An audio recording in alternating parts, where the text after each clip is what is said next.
Welcome back. I'm back. You're back. Hey, we back. Welcome everyone to this episode on the Ultimate Sports TV. Guys, I'm going to say this and start this video out like this.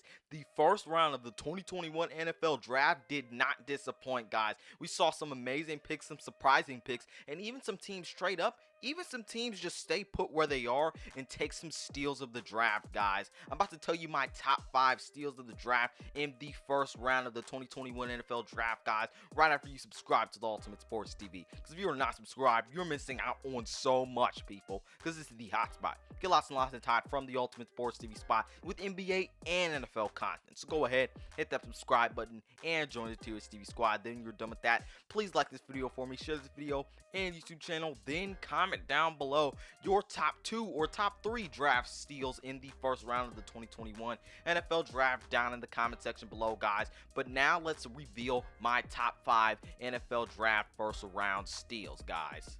Alright, people, at number 1, this is a no-brainer. I got Justin Fields as my best steal in the first round of the NFL Draft, guys. This guy should have went number 2 to the Jets, guys. He's that good, and I believe we all know that. People just tend to overanalyze him, and a lot of NFL teams did. But the Chicago Bears made the right move, moving up to number 11 in the first round of the NFL Draft and taking this guy. Justin Fields is a generational talent. People like to say he can't get to his second, third, and fourth read. They like to say that he is not a good guy that can read the field, but he is. Just watch the tape. His problem is he just needs to be better at decision making. He doesn't need to play hero ball. He needs to trust what he sees, and he needs to make better throws sometimes. But this guy avoids interceptions, he avoids turnovers, and he's a great talent. He fits in tight throws into tight windows. He's accurate. He has an incredible arm. He's mobile, and I could go on and on all day long. He's better than Zach Wilson, and for some reason he fell to number 11. And the Chicago Bears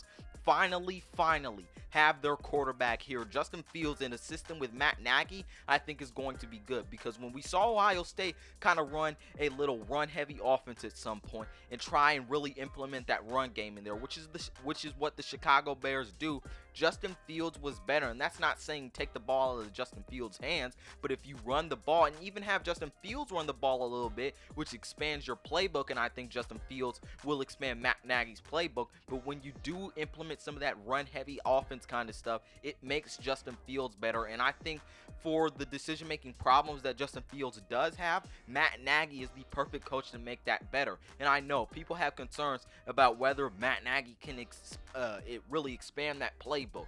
Well, Justin Fields gives him the opportunity to do that. When you have Nick Foles, when you have a guy like Mr. Trubisky that can't do much, you're not really going to be able to expand your playbook, because they're just backup quarterbacks. Justin Fields not a backup quarterback. He's mobile. He has the accuracy and he has the arm. He can fit balls into tight windows, and you could do a bit more with this guy. Justin Fields is in the right situation. The Bears got the right player, and for some reason this guy fell to number 11 in the NFL Draft, guys. At number 2, I got Greg Newsome, cornerback out of Northwestern, to the Cleveland Browns, guys. Now, they added Troy Hill in free agency to a cornerback room that had Denzel Ward and Greedy Williams, and they also added to that safety room, adding John Johnson to Ronnie Harrison and Grant Delpit. This secondary is now complete with the addition of Greg Newsome. I thought this guy should have went earlier. He was my second ranked corner, even better than Patrick Surtain. I am very high on him. He can play zone coverage. He can play man coverage. I just thought he should have went somewhere higher. He should have probably went to a team like the Jets or the Titans or any team you want to name that really needed a cornerback. There were some teams that really passed a cornerback up, that I was surprised really did pass up a cornerback like Greg Newsome. And the Browns stay at 26 and take a guy that fits your system, can play zone the best, but also can play man really good. He's a good run stopper. Hey, he can even get to the quarterback sometimes. He's physical and he knocks passes away. He's just a ball hawk, and he has great ball skills. I really love Greg Newsome as a player. I think he's going to be a star corner in the league. I think he should have went earlier to some teams that needed a cornerback, but he falls to the Browns and adds to their secondary, and that's a big part because he fits their system, and it adds to a secondary that can have another boundary corner next to Denzel Ward that has a comparison like Denzel Ward to that secondary, where you get it better, make it more locked down, and are prepared to guard guys that you're going to play in the schedule and guys that you are going to guard in the AFC North. So they add to that secondary, and I think with the schematic fit and what kind of talent that Greg Newsome is, the Browns got a steal right here. And in a couple years, we'll be talking about Greg Newsome really being one of the steals of the draft. Now, the other three guys on this is at number 3, I got Rashad Bateman to the Ravens. I did not expect him to fall down to 27, but the Ravens needed a wide receiver, and Rashad Bateman really kind of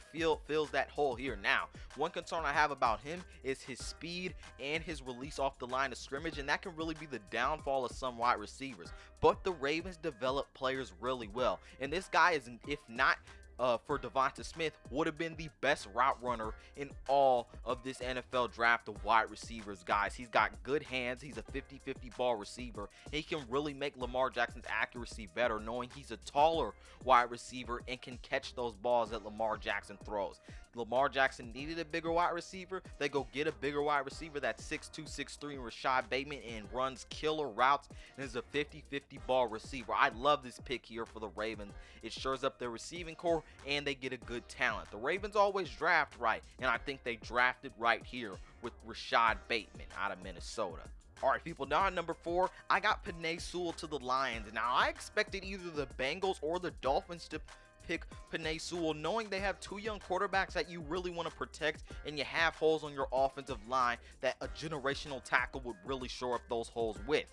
Now, I think it was a mistake that the Dolphins and Bengals passed on him, but it was a blessing for the Lions to have Sewell fall to them at number 7. He is finally the offensive tackle that they have been looking for so many years to protect a guy like Matthew Stafford. Now that you have Jared Goff in there, you want to make sure you have him with good protection. And Sewell, who is a generational tackle who I think has very little holes in his game, can really make sure you don't get a lot of pressure on Jared Goff here. But the Lions just really now find their good tackle that they've been looking for years, and they get a steal because teams ahead of them made a mistake by not picking a generational tackle like Sewell. So I think they did a good job finding a generational guy at number 7. So the Lions with Sewell, I think they get a first-round steal. Now, my last Big 5 first-round steal is Jalen Phillips. He went to the Miami Dolphins at number 18. Now, I thought this guy should have went to the Cowboys, where they traded back at number 12 or 13. I really thought Jalen Phillips should have went earlier in this draft. Now, people have injury concerns about him, knowing he had some concussion and ankle injuries, and he had to retire for a hot second. But as of late, he hadn't had all of those injury issues, and other than his injury issues, he's probably a top 7 prospect in the NFL draft. He has a tremendous bend. He has got incredible strength. He's just a well-rounded pass rusher with a well amount of pass rush moves, and he is also a very good run defender. Although he does need to work on being patient in run defense, he is very good and can make plays in run defense. For a Dolphins team that really needs help on the defensive line and especially defensive end, adding Jalen Phillips on the end of your defensive line would really help that, because I think he's going to be an incredible talent in the NFL, and I don't think he should have fallen as far as pick number 18. Now, I get it because of the injury issues and the caveat that came with all of that, but he's just too good to me for him to fall to number 18, and I think he really shores up what the Dolphins want to do on that defensive line, guys. But those are my 5 NFL draft first round steal, guys. Give your top 5 steals of the first round of the 2021 NFL draft in the comment section below, guys. I'll be coming out with my second round steals in the NFL draft later in the day or later tomorrow, guys. But this is Malik Hicks, aka The Ranker, the Ultimate Sports TV, signing off. Peace out, and I'll see you in my next one.